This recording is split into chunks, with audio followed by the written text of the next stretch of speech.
45 anyos na construction worker sa Mangaldan, Pangasinan, patay dahil umano sa sobrang pag-inom ng alak.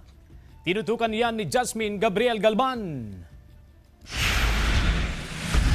4 hanggang 5 beses umano kada araw kung uminom ng alak ang 45 anyos na construction worker na si Freddy Orate mula sa Barangay Salaan, Mangaldan, Pangasinan. Kwento ng kaanak ni Freddy, mula umaga hanggang hapon, alak daw ang nagsisilbing tubig ni Freddy. Pampatulog din daw ni Freddy ang pag-inom ng alak. High school pa lang daw si Freddy na magsimulang uminom ng alak. At sa nakalipas na 5 taon, araw-araw na raw ang pag-inom niya ng alak. Ito ang ituturong dahilan sa biglaang pagpanaw ni Freddy. Sabi ko nga sa kanya nung talagang nag-ano na siya, wala ka naman na sigurong masasabi kasi ginawa naman namin yung lahat para maipagamot ka. Ikaw lang talaga yung matigas ang ulo. September nung nakaraang taon ay kapansin-pansin daw ang pagbagsak ng katawan ni Freddy. Bukod sa pangangayayat, lumaki rin daw ang kanyang tiyan kaya dinala sa pagamutan. Ayon sa mga doktor na sumuri kay Freddy, nagkaroon siya ng liver damage dahil sa sobrang konsumo sa alak. Halos 1 buwan daw niyang itinigil ang pag-inom ng alak.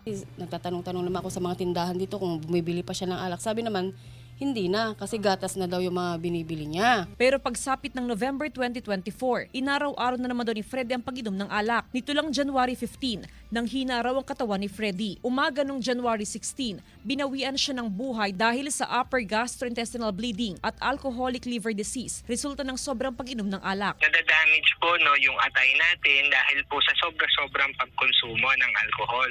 So nagkakaroon po tayo ng liver cirrhosis, parang namamaga po yung liver, at kapag ka nagtuloy-tuloy po yun, nagiging dysfunctional yung liver natin. Panawagan ng Health Authority na hanggat maaari ay iwasan ng sobrang pag-inom ng alak. Mahalaga rin na mapangalagaan ng ating atay sa pamamagitan ng healthy lifestyle. Kasama si Jing Dakanay, Jasmine Gabriel Galban, One North Central